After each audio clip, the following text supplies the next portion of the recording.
إن الحمد لله نحمده ونستعينه ونؤمن به ونتوكل عليه ونعوذ بالله من شرور أنفسنا ومن سيئات أعمالنا من يهده الله فلا مضل له ومن يضلل فلا هادي له وأشهد أن لا إله إلا الله وحده لا شريك له وأشهد أن محمدا عبده ورسوله أرسله بالهدى ودين الحق ليظهره على الدين كله ولو كره المشركون أما بعد فإن خير الحديث كتاب الله وخير الهدي هدي محمد صلى الله عليه وسلم وشر الأمور محدثاتها وكل محدثة بدعة وكل بدعة ضلالة وكل ضلالة في النار يا أيها الذين آمنوا اتقوا الله حق تقاته ولا تموتن إلا وأنتم مسلمون اللهم صل على محمد وعلى آل محمد كما صليت على إبراهيم وعلى آل إبراهيم اللهم بارك على محمد وعلى آل محمد كما باركت على إبراهيم وعلى آل إبراهيم إنك حميد مجيد أعوذ بالله من الشيطان الرجيم من قتل نفسا بغير نفس أو فساد في الأرض فكأنما قتل الناس جميعا ومن أحياها فكأنما أحيا الناس جميعا رب اشرح لي صدري ويسر لي أمري واحلل عقدة من لساني يفقهوا قولي. സ്നേഹമുള്ള സഹോദരന്മാരെ സഹോദരിമാരെ, ഏകനായ അള്ളാഹുവിൻ്റെ നിയമങ്ങൾക്കും നിർദ്ദേശങ്ങൾക്കും അനുസൃതമായി ജീവിതത്തെ തിട്ടപ്പെടുത്തണേ എന്ന് ഉണർത്തുകയാണ്. നശ്വരമായ ഈ ലോക ജീവിതത്തിൻ്റെ ഓരോ നോക്കുകൾക്കും വാക്കുകൾക്കും ചിന്തകൾക്ക് പോലും നാളെ അള്ളാഹുവിൻ്റെ കോടതിയിൽ ഉത്തരം പറയേണ്ടി വരുമെന്നും നാളിതുവരെ സമ്പാദിച്ച സമ്പാദ്യങ്ങൾക്കോ സന്താനങ്ങൾക്കോ സ്നേഹബന്ധങ്ങൾക്കോ സ്ഥാനമാനങ്ങൾക്കോ സമൂഹങ്ങൾക്കോ സംഘടനകൾക്കോ സൽപ്പേരുകൾക്കോ നാളെ അള്ളാഹുവിൻ്റെ കോടതിയിൽ നമ്മെ തുണക്കുവാനോ നമുക്ക് വേണ്ടി ശുപാർശ ചെയ്യുവാനോ നമ്മുടെ തെറ്റുകുറ്റങ്ങൾ ഏറ്റെടുക്കുവാനോ സാധിക്കുകയില്ല എന്നും സ്നേഹത്തിൻ്റെ ഭാഷയിൽ ഉണർത്തുകയാണ്.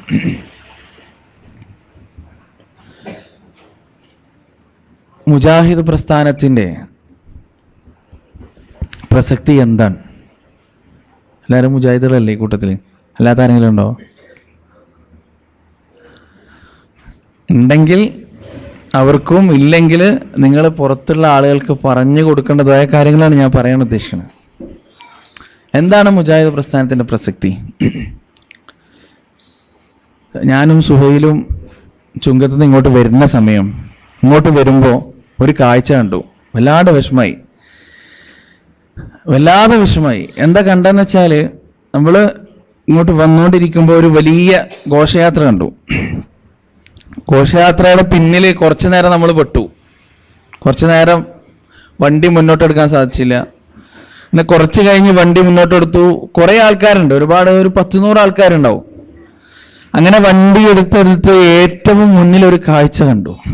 ഘോഷയാത്ര സർവ്വസാധാരണമാണ്, നാട്ടിലൊക്കെ നടക്കുന്നതാണ് ഘോഷയാത്ര, അതിൽ പുതുമൊന്നുമില്ല. ആ ഘോഷയാത്ര കാരണം ഒരുപാട് ബുദ്ധിമുട്ടുകൾ ഉണ്ടാവാം. നിങ്ങളൊന്ന് ചിന്തിച്ചിട്ടുണ്ടോ? ഈ പ്രവാചകൻ സല്ലല്ലാഹു അലൈഹി വസല്ലമയുടെ പേരിൽ നടത്തപ്പെടുന്ന ഘോഷയാത്ര, ഈ ഘോഷയാത്ര കാരണം കണ്ണൂർ ജില്ല പോലെയുള്ള സ്ഥലങ്ങളിലെ വാഹനങ്ങൾ കിലോമീറ്ററുകളോളം ബ്ലോക്കാകാണ്. ഒറ്റൊരു കാര്യം മാത്രം ചിന്തിച്ചാൽ മതി. ഈ വാഹനങ്ങൾ കിലോമീറ്ററുകളോളം ബ്ലോക്കായി കിടക്കുമ്പോൾ അതിൽ ആരൊക്കെ ഉണ്ടാവും? ഒരുപക്ഷെ മെഡിക്കൽ കോളേജിലും മരണവുമായി മല്ലിടുന്ന 2 മിനിറ്റ് അല്ലെങ്കിൽ 2 മണിക്കൂറിന്റെ ഉള്ളിൽ മരുന്ന് തൻ്റെ പിതാവിന് എത്തിച്ചു കൊടുക്കാൻ വേണ്ടി പേടിച്ച് ഭയന്ന് ബേജാറായി പോകുന്ന മകനുണ്ടാവും. അല്ലെങ്കിൽ 100 കണക്കിന് ആളുകൾ കാത്തിരിക്കുന്ന സദസ്സിലേക്ക് പോകുന്ന പ്രാസംഗികനുണ്ടാവും. അല്ലെങ്കിൽ തൻ്റെ മാതാവിനെയും കൊണ്ട് ശരീരത്തിന്റെ പ്രഷർ കൂടി അല്ലെങ്കിൽ ഷുഗർ കൂടി എത്രയും പെട്ടെന്ന് ഹോസ്പിറ്റലിൽ എത്തിക്കാൻ വേണ്ടി ബന്ധപ്പെട്ടു പോകുന്ന ബേജാറായ മക്കളുണ്ടാവും. ഇവരൊക്കെ ഈ 1 കിലോമീറ്റർ 2 കിലോമീറ്റർ നീണ്ടു നിൽക്കുന്ന ഈ ബ്ലോക്കിൽ ഉണ്ടാവില്ലേ? ഒറ്റ നിമിഷം ഈ ബ്ലോക്കിൽ കിടക്കുന്ന ഇത്രയും വലിയ ബ്ലോക്കിൽ കിടക്കുന്ന ഏതെങ്കിലും ഒരാൾക്ക് എന്തെങ്കിലും അത്യാഹിതം സംഭവിച്ചാൽ അയാൾ അമുസ്ലിം ആണെങ്കിലും മുസ്ലിം അല്ലെങ്കിൽ അയാൾ എന്താ പറയാ? ഒരു വൃത്തികെട്ട പ്രവാചകനും ആ പ്രവാചകന് കുറെ അനുയായികളും അല്ലേ? അതല്ലേ ആ മനുഷ്യൻ പറയാ? ഒന്ന് ചിന്തിച്ചു നോക്ക് നിങ്ങള് സഹോദരങ്ങളെ. ആരായിരുന്നു പ്രവാചകൻ സല്ലല്ലാഹു അലൈഹി വസല്ലം? കഷ്ടപ്പെടുന്നവന് കഷ്ടപ്പാടില്ലാതെയാക്കി കൊടുത്ത, ഞെരുക്കത്തിൽ ജീവിക്കുന്നവന് എളുപ്പമുണ്ടാക്കി കൊടുത്ത പ്രവാചകൻ. അൽ ഇമാത്തത്തുൽ അദാനി തരീഖ്, വഴിയിൽ ബുദ്ധിമുട്ടുണ്ടാക്കുന്ന തടസ്സ വസ്തുക്കൾ നീക്കൽ മുഅ്മിനിന്റെ വിശ്വാസത്തിന്റെ ഭാഗമാണെന്ന് ലോകത്തെ പഠിപ്പിച്ച പ്രവാചകൻ. ആ പ്രവാചകന്റെ ജന്മദിനം എന്ന പേരിൽ നമ്മുടെ ആളുകൾ ചെയ്തു കൂട്ടുന്ന കോപ്രായത്തരങ്ങള്, സത്യത്തിൽ സഹോദരങ്ങളെ, ഏതെങ്കിലും ഒരു മനുഷ്യന് എന്തെങ്കിലും അത്യാഹിതം സംഭവിച്ചാൽ ആ മനുഷ്യന് കരുവാഴിത്തേക്കുക പുണ്യ പ്രവാചകന്റെ വ്യക്തിത്വത്തിലാണ്. ആ പ്രവാചകൻ പുങ്കവൻ പഠിപ്പിച്ചു തന്ന ആദർശത്തിലും സിദ്ധാന്തത്തിലുമാണ്. അതൊന്നും നമ്മുടെ ആളുകൾ ചിന്തിക്കൂല, അവരതൊന്നും മനസ്സിലാക്കാൻ തയ്യാറല്ല. പിന്നെ അവർക്ക് നാം പറഞ്ഞു കൊടുക്കണം. ഞാൻ പറഞ്ഞു വന്നത്, ഈ ഘോഷയാത്രയുടെ ഏറ്റവും മുന്നില് നമ്മൾ രണ്ടുപേരും കണ്ട ഒരു കാഴ്ചയുണ്ട്. സുബ്ഹാനല്ലാഹ്, ഇന്നാ ലില്ലാഹി വ ഇന്നാ ഇലൈഹി റാജിഊൻ. പടച്ചോൻ കാക്കട്ടെ, 2 ഒട്ടകങ്ങൾ ഇങ്ങോട്ട് വരുന്നുണ്ട്. ഇങ്ങോട്ട് നടന്ന് ഇപ്പൊ ഇവിടെ എത്തും, ചിലപ്പോൾ ഇവിടെ എത്തും, അല്ലെങ്കിൽ വൈക്കുന്ന അവസാനിക്കും. 2 ഒട്ടകങ്ങൾ. ഈ 2 ഒട്ടകങ്ങൾക്ക് മുന്നില് അറബി തോപ്പൊക്കെ ഇട്ട് ഷിമാകൊക്കെ ഇട്ട് അതിന്റെ ബെൽറ്റൊക്കെ ഇട്ടിട്ട് 2 കുട്ടികളെ ആ ഒട്ടകത്തിന്റെ മുകളിൽ കയറ്റിയിരുത്തിയിട്ടുണ്ട്. ഇതുപോലെയുള്ള സംസ്കാരം ഇതിന്റെ മുമ്പ് നമ്മൾ എവിടെയാ കണ്ടത്? നിങ്ങളൊന്ന് പറയും. ഇതുപോലെ ആത്മാർത്ഥമായിട്ട് നിഷ്പക്ഷമായിട്ടൊന്ന് ചിന്തിച്ചു നോക്ക്, നെഞ്ചത്ത് കൈവച്ചൊന്ന് ചിന്തിച്ചു നോക്ക്. ഇതുപോലെയുള്ള ഒരു സംസ്കാരം ഇതിന്റെ മുമ്പ് നമ്മൾ എപ്പോഴാണ് കണ്ടത്? നിങ്ങൾക്കറിയോ എപ്പോഴാണ് കണ്ടത്? എപ്പോ? ശ്രീകൃഷ്ണ ജയന്തിക്ക് അല്ലേ? ശ്രീകൃഷ്ണ ജയന്തിക്കല്ലേ കണ്ടത്? എന്താ കണ്ടത്? ഉണ്ണികൃഷ്ണനെ ഇരുത്തിക്കൊണ്ടുപോണത് അല്ലേ? അതുപോലെ ക്രിസ്മസിന് കാണും ഉണ്ണിയേശുവിനെ ഇരുത്തിക്കൊണ്ടുപോണത് അല്ലേ? പുൽക്കൂടൊക്കെ ഉണ്ടാക്കി. സുബ്ഹാനല്ലാഹ്, എന്ത് പറ്റി ഈ സമുദായത്തിന്? ഇനി ഇങ്ങോട്ട് വരുമ്പോൾ ഒരു വീട് കാണിച്ചെന്നു, വലിയൊരു കൊട്ടാരം. ആ കൊട്ടാരം മുഴുവനും ചമയിച്ചിരിക്കാൻ, പള്ളി മുഴുവനും ചമയിച്ചിരിക്കുക അല്ലേ? നിങ്ങളൊന്ന് ആലോചിച്ച് നോക്കുക സഹോദരങ്ങളെ. ക്രിസ്മസ് വരുന്ന സമയത്ത് പള്ളികളെ, ക്രിസ്ത്യാനി പള്ളികളായ പള്ളികൾ മുഴുവനും ചമയിച്ചിട്ടുണ്ടാകും. കേരളത്തിൽ വന്നാൽ ക്രിസ്ത്യൻ പള്ളി ഏതാണ്? ഒരു യഥാർത്ഥമായ ഇസ്ലാമിക ഭരണമുള്ള ഒരു രാജ്യത്ത് പോയാൽ ഒരു കാലഘട്ടത്തിലും പള്ളി ചമയിക്കാറില്ല. റമദാൻ വന്ന ഒരുപക്ഷെ പള്ളി വൃത്തിയാക്കും, ചമയിക്കാറില്ല. മംഗലാപുരം ഭാഗത്തൊക്കെ നിങ്ങൾ കാണേണ്ട അവസ്ഥയാണ്. ഡെക്കറേഷനൊക്കെ വെച്ച് പള്ളി മുഴുവനും മൂടി. വല്ലാത്ത ദുരന്തമാണ്. അതെങ്ങനെ നിങ്ങളോട് പറഞ്ഞ് മനസ്സിലാക്കണം എനിക്കറിയില്ല. സത്യത്തിൽ ഈ കാര്യം പറയുമ്പോൾ ചിരി വരുന്നതിന് പകരം കരച്ചിലാണ് വരുന്നത്. നിങ്ങളോട് പറയാനുള്ളത്, ജീവൻ പണയം വെച്ചിട്ടായാലും എന്ത് വില കൊടുത്തും ഇത്തരത്തിലുള്ള കാര്യങ്ങൾക്കെതിരെ തുറന്ന് സംസാരിക്കാൻ ഒരു കൂട്ടം യുവാക്കൾ നമ്മുടെ നാട്ടിലുണ്ടാകണം. കേൾക്കൂല, അറിയാം, പറഞ്ഞാൽ കേൾക്കില്ല, ഈ സമുദായം മനസ്സിലാക്കില്ല. പക്ഷേ അള്ളാന്റെ കോടതിയിൽ നമുക്കൊരു ഉസ്ർ പറയാം. പടച്ചോനെ, ഞാൻ പറഞ്ഞു കൊടുത്തിട്ടുണ്ട്, ഞാൻ എന്നാൽ ആദ്യം അങ്ങനെ പറഞ്ഞു കൊടുത്തിട്ടുണ്ട്, പക്ഷേ അവര് സ്വീകരിച്ചിട്ടില്ല. ഇത് മാത്രാണോ? എന്തൊക്കെ കോപ്രായത്തരങ്ങൾ ഇസ്ലാമിന്റെ പേരിൽ കാട്ടിക്കൂട്ടുന്നുണ്ട്. ആദ്യം ഒരു മുടി കൊണ്ടുവന്നു, പിന്നെ ഒരു പൊടി കൊണ്ടുവന്നു, പിന്നെ ഒരു പാനപാത്രം കൊണ്ടുവന്നു. ഇനി അള്ളാഹു ആലം എന്താണ് കൊണ്ടുവരുന്നത്? ഇതിനൊക്കെ പിറകിൽ നമ്മുടെ സമുദായം പോണില്ലേ?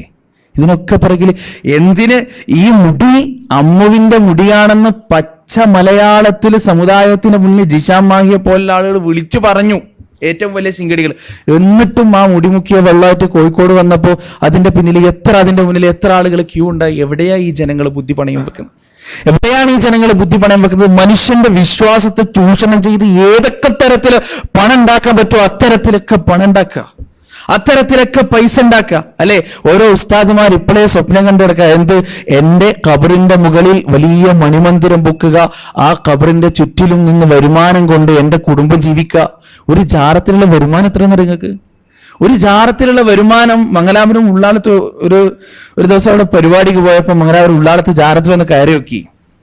അവിടെ 2 കിണറാണ്, ഏകദേശം എൻ്റെ അരഭാഗം വരെ ഉയരം വരുന്ന 2 കിണർ. അതിൽ നിറച്ചും നോട്ടുകെട്ടുകളാണ്, നിറയെ നോട്ടുകെട്ടുകളാണ്, 100-ൻ്റെയും 1000-ൻ്റെയും 500-ൻ്റെയും. ഒന്ന് ആലോചിച്ച് നോക്കി എത്ര ഉണ്ടാവും അത്. അതിൻ്റെ എമൗണ്ട് ഒരു ദിവസത്തെ കഥയാണ് ഈ പറയുന്നത്, ഒരു ദിവസത്തെ കഥ. അന്വേഷിച്ചപ്പോൾ ഉള്ളാളത്തെ പ്രദേശത്തുള്ള ആളുകൾക്ക് നല്ലോണം അറിയാം ഈ പണക്ക് എങ്ങോട്ടാണ് പോണത്, ഈ പണക്ക് എങ്ങോട്ടാണ് പോണത് എന്ന് അവർക്ക് വളരെ കൃത്യമായിട്ട് അറിയാം. ആർക്കെന്നറിയോ? കുടലും വീർപ്പിച്ച് നടക്കുന്ന കുറേ ഖുറാഫി തമ്പുരാക്കന്മാർക്ക് പുട്ടടിക്കാൻ വേണ്ടി അല്ലേ? രാവിലെയും വൈകുന്നേരവും പണിയെടുത്ത 500-1000-ൻ്റെയും കെട്ടുണ്ടോ ഇട അവിടെ. നമ്മുടെ സമുദായത്തിന് എന്ത് പറ്റി? സഹോദരങ്ങളെ, ഇത്തരത്തിലുള്ള പ്രവണതക്കെതിരെ ശക്തമായി, അതാണ് ഞാൻ തുടക്കത്തിൽ ഈ KNM-ന്റെ കേരള നദ്വത്തുൽ മുജാഹിദീന്റെ പ്രസക്തി എവിടെയാണ്? ഈ പ്രസ്ഥാനത്തിന്റെ പ്രസക്തി എവിടെയാണ്? എൻ്റെ വീടിന്റെ തൊട്ടിപ്പുറത്തൊരു മനുഷ്യനുണ്ട്, വയസ്സായി, ഒരു 70-75 വയസ്സുണ്ടാവും. എന്നെ അദ്ദേഹത്തിന് ഭയങ്കര കാര്യമാണ്, ചെറുപ്പത്തിലേ കാണുന്നതുകൊണ്ട് തന്നെ ഭയങ്കര ഇഷ്ടമാണ്. അതുകൊണ്ട് ഇടയ്ക്കിടയ്ക്ക് അദ്ദേഹത്തിൻ്റെ വീട്ടിൽ പോയി തൗഹീദ് പറഞ്ഞു കൊടുക്കുക എന്നുള്ള എൻ്റെ ഒരു പതിവാണ്. ഒരു ദിവസം പോയപ്പോൾ അദ്ദേഹത്തിൻ്റെ കിടക്കയുടെ ഭാഗത്ത് പഴയ ഒരു വളരെ പഴക്കം തോന്നിക്കുന്ന ഒരു കടലാസ് കണ്ടു. ഞാൻ ആ കടലാസ് എടുത്തു, അത് വായിച്ചു നോക്കി. അതിൽ എന്തൊക്കെയോ കുറിച്ചിട്ടിട്ടുണ്ട്. അതിൻ്റെ അടിയിൽ ഹാദാ റജുലുൻ സാലിഹ് എന്ന് പറഞ്ഞിട്ട് തുടങ്ങുന്ന കുറച്ച് വചനങ്ങൾ. അങ്ങനെ അത് മുഴുവൻ വായിച്ചു. അവസാനത്തിൽ ഒരു പേരും ഒരു ഒപ്പും. ഞാൻ ചോദിച്ചു, കാക്ക ഇതെന്താണ്? അതൊന്നും നീ അറിയണ്ട, അതവിടെ വെച്ചാൽ വന്നിട്ട് എനിക്കൊന്നും പറഞ്ഞില്ല. അതെന്താ സംഭവം എന്നറിയോ? ഖബറിലേക്കുള്ള കത്താണ്. ഈ മനുഷ്യൻ മരിച്ചു കഴിഞ്ഞ് ഖബറിൽ വെച്ച് കഴിഞ്ഞാൽ അവസാനത്തെ മനുഷ്യന്റെ 7 അടി മുന്നോട്ട് നോക്കുമ്പോൾ മുൻകർ നക്കീർ അലൈഹി സ്വലാത്തു വസ്സലാം വരുമല്ലോ. ഈ മുൻകർ നക്കീർ അലൈഹി സ്വലാത്തു വസ്സലാം ചോദ്യം ചോദിക്കാതിരിക്കുന്നതിന് വേണ്ടി ഒരു ഇരിക്കൂറുള്ള ഒരു ഔലിയ എഴുതി കൊടുത്ത കത്ത. എന്ത്? ഹാദാ റജുലുൻ സാലിഹുൻ, ഈ മനുഷ്യൻ വളരെ നല്ല മനുഷ്യനാകുന്നത് കൊണ്ട് ഇയാളോട് യാതൊരു തരത്തിലുള്ള ചോദ്യം ചെയ്യലും പാടില്ല, ഇവൻ എൻ്റെ മുരീദാണ് എന്ന് പറഞ്ഞ് ഖബറിലേക്ക് കത്തെഴുതി കൊടുത്തിരിക്കുകയാണ്. ഇവിടെ ഒന്ന് ആലോചിച്ച് നോക്കിയേ, ഈ മനുഷ്യന്റെ വിശ്വാസം എന്താ? ഖബറിൽ വെച്ചു ഇയാളെ ഖബറിൽ വെച്ച് കഴിഞ്ഞു. മുൻകർ നക്കീർ അലൈഹി സ്വലാത്തു വസ്സലാം ഖബറിലേക്ക് വന്നു. എന്നിട്ട് ഇയാളോട് ചോദ്യം ചോദിക്കാൻ പോകുക. മുൻകർ ഇങ്ങനെ ചോദ്യം ചോദിക്കാൻ പോകുമ്പോൾ നക്കീർ പറഞ്ഞു, ചോദിക്കല്ലേ, ഒരു മിനിറ്റ്, അവിടെ എന്തോ ഒരു കടലാസ് കാണുന്നുണ്ട്. അങ്ങനെ ആ കടലാസ് എടുത്ത് നോക്കി. എടാ, ഇതാ ഇരിക്കൂർ ഔലിയന്റെ കത്തല്ലേ? ഇരിക്കൂർ ഔലിയന്റെ കത്താണ്. ശരിക്കും ഹാൻഡ് റൈറ്റിംഗ് ഒക്കെ നോക്ക്, കറക്റ്റ് ആണല്ലോ. കറക്റ്റാണ്, ഇരിക്കൂർ ഔലിയന്റെ കത്താണ്. എന്നാ പിന്നെ ചോദ്യം ചോദിക്കണ്ട, ചോദ്യം ചോദിച്ച പണി കിട്ടും അല്ലെ? ഇതല്ലേ ഈ പാവത്തിന്റെ വിശ്വാസം? ഈ പാപം വിശ്വസിക്കുന്നത് ഇതല്ലേ? 2 ദിവസം മുമ്പ് എൻ്റെ വല്യപ്പയുടെ ഒരു അനുജത്തിയുണ്ട്, വയസ്സായി, ഏകദേശം 85 വയസ്സായി. ഞാൻ ഉമ്മറപ്പടിന്റെ മുകളിൽ ഇങ്ങനെ നിന്നപ്പോൾ പറയാ, ഉമ്മറപ്പടിന്റെ മുകളിൽ നിൽക്കണ, താഴെ ഇറങ്ങി നിൽക്കടാ. ഞാൻ ഇറങ്ങി നിന്നു, അല്ലെങ്കിൽ വടിയെടുത്ത് വരും തല്ലാൻ വേണ്ടിയിട്ട്. എന്നിട്ട് കഥ പറഞ്ഞുതരാ, 40 പ്രാവശ്യം കട്ടു അത്ര ഒരു കള്ളൻ ഒരു വീട്ടിൽ നിന്ന്. ഇങ്ങനെ 40 പ്രാവശ്യം ഒരു കള്ളൻ ഒരു വീട്ടിൽ നിന്ന് കട്ടു. 40ാമത്തെ വട്ടം കക്കാൻ കയറിയപ്പോൾ ഉമ്മറപ്പടി അവിടെ പിടിച്ചു വെച്ചു. വീടിന്റെ ഉമ്മറപ്പടി ഉണ്ടല്ലോ, അതവിടെ പിടിച്ചു വെച്ചു. ഇത്രേ ഇങ്ങനെയുള്ള വിശ്വാസങ്ങൾ എമ്പാടും നമ്മുടെ സമുദായത്തിലുണ്ട്. അത്ര നമ്മളൊക്കെ വിചാരിക്കും, ഒരു നൂറ്റാണ്ട് കാലം മുജാഹിദുകൾ പ്രവർത്തിച്ച് അന്ധവിശ്വാസങ്ങളൊക്കെ ഇല്ലാണ്ടായി. ഇല്ല, എവിടെയും പോയിട്ടില്ല. അന്ധവിശ്വാസങ്ങളും അനാചാരങ്ങളും എൻ്റെ നിങ്ങളുടെ ഈ മൂക്കിന്റെ തുമ്പത്ത് നടാടുന്നുണ്ട്. അതുകൊണ്ടാണ്, അങ്ങനെയുള്ള അന്ധവിശ്വാസങ്ങൾ ഉള്ളത് കൊണ്ടാണ് പകരമൗലവിയെ പോലെയുള്ള ആളുകൾ ധൈര്യമായിട്ട് പറഞ്ഞത് എന്ത്? അള്ളാഹ് കാന്തപുരത്തിനോട് ചോദിക്കാണ്ട് ഒന്നും ചെയ്യൂല അല്ലേ? എൻ്റെ ഉസ്താദിനോട് ചോദിക്കാണ്ട് പടച്ചോരൊന്നും ചെയ്യൂല. ആ തൊലിക്കട്ടി ഒന്നാലോചിച്ച് നോക്കി, കാണ്ടാമൃഗം നാണിച്ച് തല താഴ്ത്തും അല്ലേ?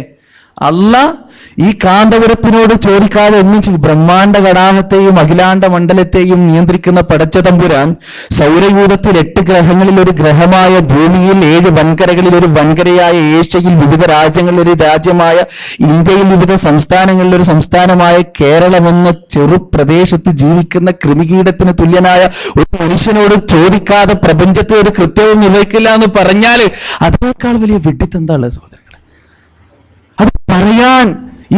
അത് പറയുമ്പോൾ ഈ സമുദായം അല്ലാഹു അക്ബർ എന്ന് പറയണ്ടല്ലോ. അത് പറയുമ്പോൾ അല്ലാഹു അക്ബർ, എന്താ എൻ്റെ ഉസ്താദിന്റെ മഹത്വമാണത്. ഒന്ന് ആലോചിച്ച് നോക്കിയാൽ നിങ്ങൾ, ഈ സമുദായത്തിന്റെ മുന്നിൽ എങ്ങനെ മുജാഹിദുകൾ എപ്പോഴാണ് വിജയിക്കുക? ഞാനും നിങ്ങളും നമ്മുടെ പ്രവർത്തനത്തിൽ വിജയിക്കുക എപ്പോഴാണ്? അങ്ങനെ ഒരു കാര്യം പറയുമ്പോൾ, ഈ സമുദായത്തിന് മുന്നിൽ വിളിച്ചു പറയുമ്പോൾ, നിൽക്കടാ അവിടെ, എന്ത് വിഡ്ഢിത്താണ് ഈ പറഞ്ഞത് ചോദിക്കണം. സമുദായം ചോദിക്കണം. സമൂഹം ചോദിക്കണം, അവിടെ ഇരിക്കുന്ന ഭൂരിപക്ഷം ആളുകൾ ചോദിക്കണം, അന്ന് ഞാനും നിങ്ങളും വിജയിച്ചു, അന്ന് നമുക്ക് വിശ്രമിക്കാം. അതുവരെ നമുക്ക് വിശ്രമമില്ല, അതുവരെ നമുക്ക് വിശ്രമില്ല, അന്ന് നമുക്ക് വിശ്രമിക്കാം. അൽഹംദുലില്ലാ, ഈ സമുദായം മാറിയിട്ടുണ്ട്. ഈ സമുദായം പക്ഷെ ഭൂരിപക്ഷം ആളുകളും അല്ലാഹു അക്ബർ എന്ന് തക്ബീർ നോക്കി പാസ്സാക്കാൻ. അതുവരെ അതുകൊണ്ട് നമുക്ക് ഇവിടെ വിശ്രമമില്ല. അയാൾ തന്നെയാണ് പറഞ്ഞത്, ഒരു ദിവസം ഞാനൊരു സ്വപ്നം കണ്ടു. എന്താ സ്വപ്നം? നബിയുടെ ഖബറിന്റെ മുന്നിൽ വലിയൊരു ക്യൂ, നബിയുടെ ഖബറിന്റെ മുന്നിൽ വലിയൊരു ക്യൂ. ആ ക്യൂവിന്റെ ഏറ്റവും പിറകിൽ ഞാൻ ഇങ്ങനെ നിൽക്കുക. അങ്ങനെ ഞാൻ അവസാനം ക്യൂ നിന്ന് തളർന്ന് അവശനായി. എന്നിട്ട് ആ ക്യൂയുടെ മുന്നൊന്ന് കാണാൻ വേണ്ടിയിട്ട് ഞാൻ ഒരുപാട് നടന്ന് അവസാനം ക്യൂവിന്റെ മുന്നിലെത്തി. അപ്പൊ നബിന്റെ ഖബറിന്റെ അവിടെ നിന്നിട്ട് എൻ്റെ ഉസ്താദ് ടിക്കറ്റ് മുറിച്ച് കൊടുക്കാൻ, നബിനെ കാണാൻ വേണ്ടിയിട്ട് ടിക്കറ്റ് മുറിച്ച് കൊടുക്കുകയാണ്. ഇങ്ങനെ ഒരു ഇതൊക്കെ നിങ്ങൾ കേട്ടിട്ടുണ്ടാകും അല്ലേ? ജയിലിലിരിക്കുന്ന ഒരു ചങ്ങായിനെ വന്നിട്ട് ഒരു ഔലിയ വന്ന് അറബിയിൽ കുറേ സംസാരിച്ചും കണ്ട് മോചിപ്പിച്ച് കൊണ്ടുപോകുന്ന കഥയൊക്കെ നിങ്ങൾ കേട്ടിട്ടുണ്ടാകും. ഇതൊക്കെ നമ്മൾ സമുദായത്തിനെ പറഞ്ഞു പഠിപ്പിക്കുന്ന കഥയാണ്. ഇതൊക്കെ വിശ്വസിച്ച് ഇവരുടെ കൂടെ നടന്ന് ഞാനും എൻ്റെ കൂട്ടുകാരനെന്ന് ചായ കുടിക്കുമ്പോൾ ഒരു കുട്ടി തലപ്പാവൊക്കെ കെട്ടി വെള്ളയൊക്കെ ഇട്ട് അവിടെ വന്ന് ചായ കുടിച്ചു. ഞാൻ ചോദിച്ചു, മോനെ അത്യാവശ്യം വയസ്സുണ്ടാവും, ഒരു 10-15 വയസ്സുണ്ടാവും. മോനെ എവിടെയാ താമസം? തൊട്ടടുത്തുള്ള സുന്നി പള്ളിയിലാണ്. എവിടുന്നാ ചെലവ്? ചെലവ് ഓരോ വീട്ടിൽ നിന്ന് തരുത്താണ്, ചിലപ്പോൾ ഹോട്ടലിൽ ലഭിക്കും, അല്ലെങ്കിൽ വീട്ടിലേക്ക് പോകും, അങ്ങനെയാണെന്ന് പറഞ്ഞു. സ്ഥിരമായിട്ട് ചിലവ് വീട്ടിൽ നിന്ന് തരുമല്ലേ? തരും. മോൻ എന്തൊക്കെ കിട്ടുക? നല്ല ഭക്ഷണമാണ്, ഓരോ വീട്ടിൽ നിന്ന് ഓരോ ദിവസം ആയിക്കൊണ്ട് നല്ല ഭക്ഷണമാണ്. ഞാനിങ്ങനെ ചിന്തിച്ചു, സഹോദരങ്ങളെ, ഈ മനുഷ്യൻ, ഈ ഒരു കുട്ടി വലുതായാലും സമുദായത്തിന് എന്താ തിരിച്ചു കൊടുക്കുക? ഈ ഒരു കുട്ടി വലുതായാലും സമുദായത്തിന് തിരിച്ചു കൊടുക്കുന്നത് എന്താ? ഓരോ കാക്കമാരെ ആത്മാർത്ഥത കണ്ടാൽ കരഞ്ഞു പോകും. ആത്മാർത്ഥത കണ്ടാൽ എന്തൊരു ആത്മാർത്ഥത എന്നറിയോ? ഉസ്താദിനെ വീട്ടിലേക്ക് വിളിച്ചു കൊണ്ടുവന്നാൽ ഭവ്യതയോടെ, എന്തോ ഒരു വിഗ്രഹത്തിനെയൊക്കെ, സ്വർണ്ണ വിഗ്രഹത്തിനൊക്കെ കയ്യിൽ വെച്ച് കൊണ്ടുവരുന്നത് പോലെ ഭവ്യതയോട് വീട്ടിൽ കൂട്ടിക്കൊണ്ടുവന്നു. എന്നിട്ട് വീട്ടിൽ നിന്ന് ഭക്ഷണം കൊടുത്തു. താൻ സ്വയം ഒന്നും കഴിച്ചിട്ടുണ്ടാവില്ല, എന്നാലും ആ ഉസ്താദിന് വേണ്ടുവോളം തീറ്റിച്ചു. എന്നിട്ട് അവസാനം പോകാൻ പോകുന്ന നേരത്തെ റോഡ് വരെ നടന്നു ചെന്നു. ഒക്കെ തൃപ്തിയായില്ലേ? എന്നിട്ട് മീനുണ്ടാവും, ഇറച്ചി ഉണ്ടാവും, കോഴി ഉണ്ടാവും, കോഴി പൊരിച്ചതുണ്ടോ ഒക്കെ ഉണ്ടാവും. എന്നാലും ഉമ്മ അടുക്കളയിൽ നിന്ന് വിളിച്ചു പറയാ, ഒന്നും ഉണ്ടാക്കാൻ പറ്റിയില്ല കേട്ടോ, ഒന്നും തോന്നരുത്. ഇത്രയും സമുദായം സ്നേഹിക്കേണ്ടവരെ, ഇത്രയും സമുദായം സ്നേഹിക്കുന്നുണ്ട്. ഈ സമുദായത്തെ ഇവരെങ്ങോട്ടാ നയിക്കുക? അതുകൊണ്ട് സഹോദരങ്ങളെ, ഇങ്ങനെയുള്ള ആളുകളുടെ കള്ളി പുറത്തേക്ക് പൊളിച്ച് കൊണ്ടുവരിക എന്നുള്ള ബാധ്യത എനിക്കും നിങ്ങൾക്കുമുണ്ട്. നമ്മൾ സാധാരണക്കാരാ. പക്ഷേ ആ സാധാരണക്കാരിൽ നിന്നാണ് ലോകം കണ്ടിട്ടുള്ള എല്ലാ വിപ്ലവങ്ങളും പൊട്ടിപ്പുറപ്പെട്ടിട്ടുള്ളത്. നിങ്ങൾ കുറച്ച് ആളുകൾ വിചാരിച്ചാൽ ഈ നാടിനെയെങ്കിലും നന്നാക്കാൻ സാധിക്കും. അതിനെന്താ വേണ്ടെന്നറിയോ? നമ്മുടെ കൂട്ടത്തിൽ ചില ആളുകളുണ്ട്. എന്താ? മോഡറേറ്റഡ് മൈൻഡിന്റെ ആളുകൾ. അവർ ഭയങ്കര സമാധാനവാദികളാണ്, സമത്വവാദികളാണ്, മിതവാദികളാണ്. ആ മിതവാദം ഉണ്ടല്ലോ, ആ സമാധാനവാദം ഉണ്ടല്ലോ, അതെടുത്തപ്പുറം വെക്കണം. അല്ലാതെ പറ്റൂല. ഇന്നിന്റെ കാലഘട്ടത്തിൽ അല്ലാതെ പറ്റില്ല. നബിദിനം തെറ്റാണ് എന്ന് സമുദായ മതത്തിൽ തുറന്നു പറയാൻ സാധിക്കണം അല്ലെ? ചില ആളുകൾ പറയും, കഴിക്കണ കഴിച്ചോട്ടെ, എന്തിനാ വെറുതെ നമ്മളെ കുറ്റം പറയുന്നത്? കുറ്റം പറഞ്ഞ് നാട്ടിൽ കുഴപ്പമുണ്ടാക്കണത് എന്തിനാ? ഇതൊക്കെയാണ് മുജാഹിദുകളെ കുറിച്ച് സാധാരണ ചോദിക്കാറുള്ള ചോദ്യം. ഏറ്റവും ഖേദകരമായിട്ട് മുജാഹിദ് പ്രസ്ഥാനത്തിന്റെ ഉള്ളിൽ തന്നെ അങ്ങനെയുള്ള ആളുകൾ കടന്നു വരാൻ തുടങ്ങി. പാടില്ല, അത് ദുരന്തമാണ്. കേരളത്തിന്റെ മണ്ണിൽ അധർമ്മങ്ങൾക്കെതിരെ കൈ ചൂണ്ടാൻ നഖശികാന്തം യുക്തിയുക്തം അധർമ്മങ്ങളെ എതിർക്കാൻ ഒരൊറ്റ പ്രസ്ഥാനം മാത്രമേ ബാക്കിയുണ്ടായിട്ടുള്ളൂ. അത് ഈ പ്രസ്ഥാനമാണ്, മുജാഹിദ് പ്രസ്ഥാനം. അതിന്റെ ഉള്ളിൽ നിൽക്കുമ്പോൾ ശക്തിയുക്തം എല്ലാ വേണ്ടാത്തിനങ്ങളെയും എതിർക്കാനുള്ള ഒരു ശക്തി നമുക്ക് വേണം, ഒരു ആർജവം നമുക്ക് വേണം. അല്ലാതെ ഡീസന്റ് കാക്കമാരാവരുത് അല്ലെ? പണ്ടൊരു ഡീസന്റ് കാക്കാന്റെ കഥ പറയാറുണ്ട്. അയാൾ ഭയങ്കര മാന്യനാണ്, നാട്ടിലെ ഒരു പ്രമാണിയാണ്. അയാളെ പ്രത്യേകത എന്താ അറിയോ? അയാള് വീട്ടിൽ നിന്ന് ഇറങ്ങി ഒരു 1/2 കിലോമീറ്റർ നടന്നാൽ 10 ഹായ് കഴിഞ്ഞിട്ടുണ്ടാവും. കാണുന്ന ആളോടൊക്കെ ഹായ് പറയും, കാണുന്ന ആളോടൊക്കെ ചിരിക്കും. നല്ലത് തന്നെ, കാണുന്ന ആളോട് ചിരിക്കാൻ പാടില്ല എന്നല്ല. ചില ആളുകളുണ്ട് 100 കിലോ ഹെഡ് വെയിറ്റും പിടിച്ച് ആടിനോടൊക്കെ ചിരിച്ച പോലെ ഓലോട് ചിരിച്ചാൽ, ആടിനോട് ചിരിച്ചാൽ എങ്ങനെ റെസ്പോൺസ് ഉണ്ടാവുക? അതുപോലെ ചില ആളുകളോട് ചിരിച്ചാൽ അങ്ങനെ വേണ്ട, ചിരിക്കണം. പക്ഷെ ഈ മനുഷ്യന്റെ കഥ പറയാ. ഈ മനുഷ്യൻ എന്താ അറിയോ?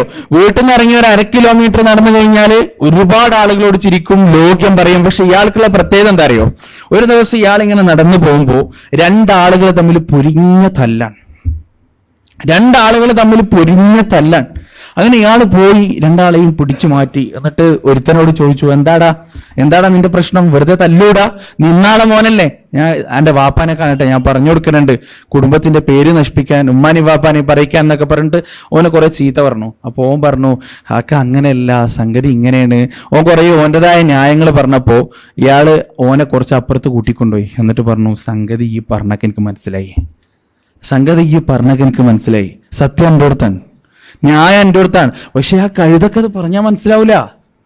നമ്മൾ മാന്യന്മാരല്ലേ, നമ്മൾ നല്ല ആളുകളല്ലേ, നമ്മൾക്കൊരു അന്തസ്വാഭിജാത്യവും തറവാടിത്തൊക്കെ ഇല്ലേ, അപ്പൊ അതൊക്കെ അനുസരിച്ച് നമ്മൾ നടക്കണ്ടേ. അതുകൊണ്ട് ഓൻ അതെന്തായാലും പറഞ്ഞാൽ മനസ്സിലാവില്ല, അനക്ക് പറഞ്ഞാൽ മനസ്സിലാവും, എനിക്കറിയാം. അതുകൊണ്ട് ഈ ഒന്ന് വീട്ടിലേക്ക് പോ, എൻ്റെ അടുത്താണ് ന്യായം.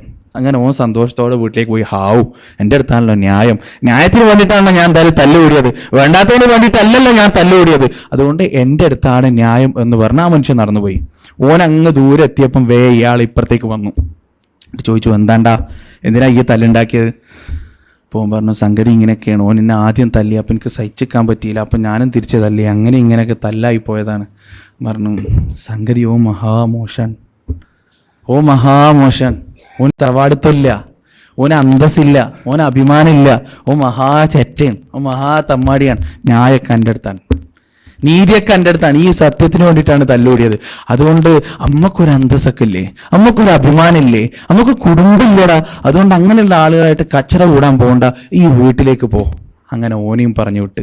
ഇതൊക്കെ കണ്ടേക്കണ ഒരു പാവം മനുഷ്യൻ ഈ രണ്ടാളോട് രണ്ട് തരത്തിൽ പറഞ്ഞ് രണ്ട് തോണിയിൽ കാലിട്ട് വെക്കുമ്പോൾ ഇതൊക്കെ കണ്ടിക്കണേ ഒരു മനുഷ്യൻ വന്നിട്ട് ഇയാളോട് ചോദിച്ചു, അല്ല കാക്കേ, ഒരാളടുത്തല്ലേ സത്യം ഉണ്ടാവുള്ളൂ, ഒരാളടുത്തല്ലേ നീതി ഉണ്ടാവുള്ളൂ, രണ്ടാളടുത്തും എങ്ങനെ നീതി ഉണ്ടാകുക, രണ്ടാളടുത്തും എങ്ങനെ സത്യം ഉണ്ടാകുക?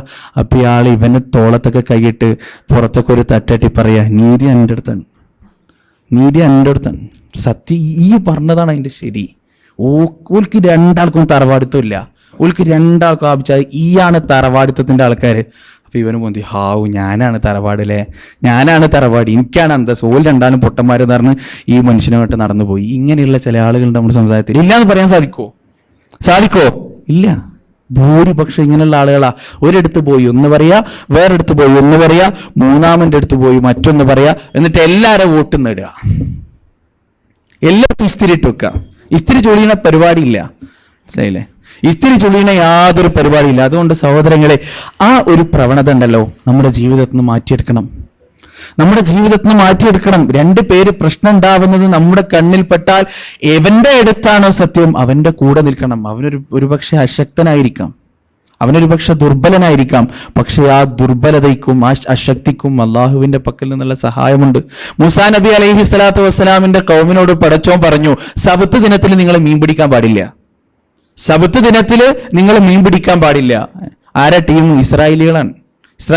ഇന്നും ലോകത്ത് കാട്ടിക്കൂട്ടുവെക്കുന്ന സകല വൃത്തികേടുകളുടെയും പിന്നിൽ അവർ തന്നെയാണ്. ഇന്നും യാതൊരു സംശയവുമില്ല. വേൾഡ് ട്രേഡ് ആക്രമണം തൊട്ട് ഇന്ന് നടക്കുന്ന സിറിയൻ വിപ്ലവം, സിറിയയിൽ മുസ്ലിമുകൾ കൊന്നൊടുക്കപ്പെടുന്ന സംഭവം ഉണ്ടല്ലോ, അതിൻ്റെ ഒക്കെ പിന്നിൽ നിന്ന് ചരട് വലിക്കുന്നത് ഇസ്രായേലികൾ തന്നെയാണ്. അന്ന് ഓൽക്ക് അതേ ബുദ്ധിയാണ്. പടച്ചോൻ പറഞ്ഞു, സബത്ത് ദിനത്തിൽ മീൻ പിടിക്കാൻ പാടില്ല. ഓൽ എന്ത് ചെയ്തു? ശനിയാഴ്ച ദിവസമല്ല മീൻ പിടിക്കാൻ പാടില്ല എന്ന് പറഞ്ഞിട്ടുള്ളൂ. വെള്ളിയാഴ്ച രാത്രി വലട്ട് വെച്ചു, ഞായറാഴ്ച രാവിലെ പോയി കുടുങ്ങിയ മീൻ മുഴുവൻ എടുത്തു. ശനിയാഴ്ച മീൻ പിടിച്ചില്ല. എന്നാൽ ശനിയാഴ്ച അതിലൂടെ കടന്നുപോയി ഏതെങ്കിലും ഒരു മീൻ മിസ്സായോ? അതുമില്ല. മീൻ പിടിക്കേണ്ടതൊക്കെ പിടിച്ചു, എന്നാൽ ലൂപ്പ് ഹോൾ ഉണ്ടാക്കുകയും ചെയ്തു. ഇങ്ങനെ ചെയ്തു ആര്? ഇസ്രായേലി ജനതയിൽപ്പെട്ട കുറച്ച് പേര്. അപ്പൊ ആ ജനതയിലുണ്ടായിരുന്ന മറ്റു കുറച്ച് പേര് അവരോട് പറഞ്ഞു, നിങ്ങളിങ്ങനെ ചെയ്യരുത്, കാരണം അള്ളാഹു ശനിയാഴ്ച ദിവസം മീൻ പിടിക്കാൻ പാടില്ല എന്നാണ് പറഞ്ഞത്. ശനിയാഴ്ച ദിവസമുള്ള മീൻ നമുക്ക് അവകാശപ്പെട്ടതല്ല, അതുകൊണ്ട് നിങ്ങൾ ഇങ്ങനെ ചെയ്യാൻ പാടില്ല. ആര് പറഞ്ഞു? കുറച്ച് പേര് പറഞ്ഞു. അങ്ങനെ ഈ രണ്ട് ചെറിയ ഗ്രൂപ്പുകൾ തമ്മിൽ അടിയായി. ഈ രണ്ട് ചെറിയ ഗ്രൂപ്പുകൾ തമ്മിൽ പിരിഞ്ഞു തല്ലായി. അപ്പോ സമൂഹത്തിലെ ഭൂരിപക്ഷം എന്താ പറഞ്ഞിട്ടുണ്ടാകുക? നിങ്ങൾ നോയിച്ചോക്ക്, ഞാൻ പറയണില്ല. സമൂഹത്തിലെ ഭൂരിപക്ഷം എന്താണ് പറഞ്ഞിട്ടുണ്ടാകുക? ഒരു കൂട്ടർ പറഞ്ഞു മീൻ പിടിക്കാൻ പാടില്ല, മറ്റു കൂട്ടർ പറഞ്ഞു ഞങ്ങൾ മീൻ പിടിക്കും. അങ്ങനെ തല്ലായി. ഇപ്പൊ സമൂഹത്തിലെ ഭൂരിപക്ഷം എന്താണ് പറഞ്ഞിട്ടുണ്ടാകുക? മനസ്സിലായില്ലേ? എന്താ പറഞ്ഞിട്ടുണ്ടാകുക? പിടിക്കേണ്ട പോലെ പിടിച്ചോട്ടെ, പിടിക്കേണ്ട പോലെ പിടിച്ചോട്ടെ, നമ്മളായിട്ട് തടയാൻ പോണ്ട. പിടിക്കേണ്ട പോലെ മീൻ പിടിക്കേ എന്തേലൊക്കെ ചെയ്തോട്ടെ, നമ്മളായിട്ട് തടഞ്ഞ് വെറുതെ കച്ചറ ഉണ്ടാക്കാൻ പോണ്ട, നമ്മൾ പിടിക്കണ്ട. പടച്ചോൻ പറഞ്ഞു കൂനു ഖിറദതൻ ഖാസിഈൻ, നിന്യന്മാരായ കൊരങ്ങന്മാരായി തീരടോ നിങ്ങൾ. അള്ളാന്റെ അദാബിൽ നിന്ന് രക്ഷപ്പെടുത്തപ്പെട്ട ഒരൊറ്റ വിഭാഗം ഏതാണെന്നറിയോ? നിങ്ങൾ വിചാരിക്കുക ആ ഭൂരിപക്ഷം ഡീസന്റ് കാക്കന്മാരായിട്ട് നിന്ന ആളുകളാണ്. അല്ല, ഓലല്ല രക്ഷപ്പെടുത്തപ്പെട്ടത്, മോചിക്കപ്പെട്ടത്. ആരാ പിന്നെ? ഈ ഏറും മാട്ടും തുപ്പും കൊണ്ട് ഈ തെമ്മാടികളോട് പറഞ്ഞില്ലേ മീൻ പിടിക്കാൻ പാടില്ല, ആ കൂട്ടരെ മാത്രം പടച്ച തമ്പുരാൻ ഒഴിവാക്കി, ബാക്കി മുഴുവനും കൊരങ്ങന്മാരായി. ശരിയല്ലേ? ഇത് ഇത്തരത്തിലുള്ള ഗുണപാഠങ്ങൾ ഖുർആനിലൂടെ അല്ലാഹു സുബ്ഹാനഹു വ തആല വിശദീകരിച്ചു തരുന്നതിന്റെ ഏറ്റവും വലിയ ലക്ഷ്യം 21-ാം നൂറ്റാണ്ടിൽ പ്രബോധനം ചെയ്യാനാണ്. മനസ്സിലായില്ലേ? 21-ാം നൂറ്റാണ്ടിൽ പ്രബോധനം ചെയ്യുക എന്നുള്ളതാണ് അതിന്റെ ഏറ്റവും വലിയ ലക്ഷ്യം. ഞാനൊരു കാര്യം ചോദിക്കാം. രണ്ട് തട്ടുള്ള ഒരു കപ്പല്, വലിയ കപ്പലാണ്. ആ കപ്പലിന്റെ താഴെ ഉള്ളത് എംടെക്കുകാരും ബിടെക്കുകാരും MD-ക്കാരും ശാസ്ത്രജ്ഞന്മാരും PhD കഴിഞ്ഞ ആൾക്കാരും വലിയ കവികളും സാഹിത്യകാരന്മാരും ബുദ്ധിജീവികളും രാഷ്ട്രീയ നേതാക്കളും മന്ത്രിമാരൊക്കെയാണ് താഴത്തെ തട്ടില്. മേലത്തെ തട്ടിൽ കുറെ പറയന്മാരും കുറെ തീയന്മാരും ഒന്നിനും കൊള്ളാത്ത വിദ്യാഭ്യാസം ഇല്ലാത്ത ആളുകളും കുറെ കക്കൂസ് വൃത്തിയാക്കുന്ന ആളുകളും അങ്ങനെയൊക്കെയുള്ള ആളുകളാണ് മേലത്തെ തട്ടിലുള്ളത്. അല്ല, നേരെ തിരിച്ച് താഴത്തെ തട്ടിലുള്ളത് കുറച്ച് വിദ്യാഭ്യാസം ഇല്ലാത്ത പറയന്മാരൊക്കെ, മേലത്തെ തട്ടിലുള്ളത് നല്ല ബുദ്ധിയുള്ള ഡോക്ടർമാരൊക്കെ. താഴത്തെ തട്ടിലെ വെള്ളം മുഴുവനും കഴിഞ്ഞു. അപ്പോ ഈ പറയന്മാരല്ലേ, വിദ്യാഭ്യാസം ഒന്നും ഇല്ലല്ലോ, അപ്പോൾ ഓലതായ ഒരു ബുദ്ധി ഉപയോഗിച്ചു. എന്താ? സമുദ്രത്തിലാണുള്ളത്. അങ്ങാനും വെള്ളം പരന്ന് കിടക്കാൻ, ദാഹിച്ചാൽ വേറെ എവിടെയും വെള്ളം നോക്കേണ്ട ആവശ്യമില്ല. എന്താ ചെയ്യുക? ഈ കപ്പലൊന്ന് തുളട്ടാല് വെള്ളം ഇങ്ങനെ വരും, അതിങ്ങനെ കുറച്ചായിട്ട് നമുക്ക് കുടിക്കാം, എന്നിട്ട് ആ തുള അടച്ചു വെക്കാം എന്നോല് വിചാരിച്ചു. ആര്? ഈ ബുദ്ധിയില്ലാത്ത പാവങ്ങൾ, വിദ്യാഭ്യാസം ഇല്ലാത്ത ആളുകൾ. അങ്ങനെ ഓല് പിക്കാസൊക്കെ കൊണ്ടുവന്ന് കുഴിക്കാൻ തുടങ്ങി, കപ്പൽ പൊട്ടിക്കാൻ തുടങ്ങി. അപ്പൊ ശബ്ദം കേട്ടിട്ട് മേലിന് ശാസ്ത്രജ്ഞന്മാരും ഡോക്ടറും എഞ്ചിനീയറൊക്കെ ഇറങ്ങി വന്നു. എന്നിട്ട് ഇങ്ങനെ കയ്യും കെട്ടി നോക്കിക്കുക, എന്താ വിളി ചെയ്യണേ? കപ്പൽ വിളിക്കുക. എന്താ പ്രശ്നം? എന്തിനാ കപ്പൽ വിളിക്കണേ? അപ്പൊ ഒരു ശാസ്ത്രജ്ഞൻ പറയാ, നിങ്ങൾ കപ്പൽ വിളിക്കില്ല, കപ്പൽ പോകണം. അപ്പൊ വേറെ ഡോക്ടർ പറയാ, ഓല് കുത്തി പൊളിക്കണമെങ്കിൽ പൊളിച്ചോട്ടെ, നമ്മൾ പൊളിക്കണ്ട, നമ്മളായിട്ട് കപ്പൽ പൊളിക്കണ്ട, ഓല് കുത്തി പൊളിക്കണമെങ്കിൽ പൊളിച്ചോട്ടെ, നമ്മളായിട്ട് പൊളിച്ചിട്ട് കപ്പൽ മുങ്ങണ്ടെന്ന് പറഞ്ഞാൽ ഒരൊറ്റ അടി ആ ഡോക്ടർ മോന്തൊക്കെ കൊടുക്കണ്ടേ? വേണ്ടേ? എന്നാൽ സഹോദരങ്ങളെ, അങ്ങനെ അടിക്കാൻ നമ്മൾ നിൽക്കുന്നുണ്ടെങ്കിൽ ഈ അങ്ങാടിക്കൊന്നും ഇറങ്ങിയാൽ അടിക്കാൻ മാത്രമേ നേരം ഉണ്ടാവുള്ളൂ. ശരി, സമൂഹത്തിൽ നടക്കുന്ന വൃത്തികേടുകളുടെ നേരെ നോക്കിയിട്ട് ഓല് ചെയ്യണമെങ്കിൽ ചെയ്തോട്ടെ, നമ്മളായിട്ട് എന്ത് വേണ്ട? പോയി കച്ചറ ഉണ്ടാക്കണ്ട, നമ്മളായിട്ട് കുഴപ്പമുണ്ടാക്കണ്ട, നമ്മളായിട്ട് പ്രശ്നം ഉണ്ടാക്കണ്ട എന്ന് പറയുന്ന എത്ര ആളുകളുണ്ടെന്നറിയാം സഹോദരങ്ങളെ. അതിൽ നമ്മൾ പെട്ടുപോകാൻ പാടില്ല. അങ്ങനെ നിൽക്കുകയാണെങ്കിൽ ഒരുപാട് പ്രസ്ഥാനങ്ങൾ ഇവിടെ ഉണ്ട്. ഏത് തെമ്മാടിത്തത്തിനും ഏത് ചെറ്റത്തരങ്ങൾക്കും. ഇപ്പോൾ ഹോമോസെക്ഷാലിറ്റിയെ സുപ്രീം കോടതി എതിർത്തപ്പോൾ, സുവർഗരതിയെ സുപ്രീം കോടതി എതിർത്തു, അത് റദ്ദാക്കിയപ്പോൾ അതിനെതിരെ ശബ്ദിക്കാൻ ഇന്ത്യയിലെ മുഖ്യധാര രാഷ്ട്രീയ നേതാക്കൾ മുഴുവൻ ഉണ്ടായിരുന്നു. നാണവും മാനവും ഉളുപ്പും ലജ്ജയുമില്ലാതെ. അല്ലേ? ഓരോരുത്തന്മാരെന്താ, I am proud to be a culprit എന്ന് പറഞ്ഞിട്ട് ഡൽഹി അങ്ങാടിയിൽ ഞാൻ ഒരു കുറ്റവാളിയാകാൻ അഭിമാനിതനാണെന്നും പറഞ്ഞിട്ട് ഫ്ലക്സ് ഒക്കെ പിടിച്ച് ഡൽഹി അങ്ങാടിയിലൂടെ ആയിരക്കണക്കിന് ആളുകളുടെ മുന്നിലേക്ക് പ്രക്ഷേപണം ചെയ്യപ്പെടുന്ന മീഡിയക്കാരുടെ മുന്നിൽ പിടിച്ചു നിൽക്കുന്ന അറപ്പും വെറുപ്പും അല്ലെ? ഇതിനൊക്കെ അനുകൂലിച്ച് കുറേ രാഷ്ട്രീയക്കാര്, ഓൽക്ക് എന്താ വേണ്ടുള്ളൂ സഹോദരങ്ങളെ? രാഷ്ട്രീയ പാർട്ടികൾക്ക് ഒരിക്കലും മുസ്ലിം സമുദായം നന്നാവാനോ അല്ലെങ്കിൽ സമുദായം നന്നാവാനോ അവർക്ക് ആഗ്രഹമില്ല. പിന്നെ അവരുടെ തലപ്പത്തിരിക്കുന്ന ചില നേതാക്കളുടെ പോക്കറ്റ് വീർക്കണം, അവരുടെ വീടിന്റെ പണി മുഴുവനും കഴിയണം, മക്കൾ അമേരിക്കയിലും ലണ്ടനിലും കാലിഫോർണിയയിലൊക്കെ പഠിക്കണം, അല്ലെ? നാട്ടിൽ മുഴുവനും സാമൂഹ്യവൽക്കരണവും സമത്വവും പാവപ്പെട്ടവന്റെ അവകാശവും പറഞ്ഞു നടക്കുന്ന വലിയ വലിയ നേതാക്കളുടെ മക്കൾ പഠിക്കുന്ന ഒരുപക്ഷെ അമേരിക്കയിലായിരിക്കും, അല്ലെങ്കിൽ UK-യിലായിരിക്കും, അല്ലെങ്കിൽ കാനഡയിലായിരിക്കും, അല്ലെങ്കിൽ കാലിഫോർണിയയിലായിരിക്കും. എവിടെ? മുതലാളിത്ത സംസ്കാരത്തിന്റെ അടിത്തറ ഭാഗിയ നാട്ടിൽ നിന്ന് പഠിച്ചിട്ട് വരിക. എന്നിട്ട് ഇവിടെ വന്നിട്ട് മുതലാളിത്തത്തിനെതിരെ ഘോരം പ്രസംഗിക്കുകയും ചെയ്യും, നാണവും മാനവും ഉളുപ്പില്ലാതെ. മനസ്സിലായില്ലേ? ഇതാണ് രാഷ്ട്രീയ പാർട്ടികളുടെ സംസ്കാരം. ഈ ഒരു സംസ്കാരം ഒരിക്കലും നമുക്ക് സ്വീകരിക്കാൻ പാടില്ല. കാപട്യത നമുക്ക് പാടില്ല. പ്രബോധനം തുറന്നു പറയാൻ, സമുദായത്തിന്റെ മുന്നിൽ മനസ്സിലാക്കിയ ആദർശം തുറന്നു പറഞ്ഞ് അത് ഫലിപ്പിക്കാൻ നമുക്ക് കഴിയണം.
അസ്സലാമു അലൈക്കും.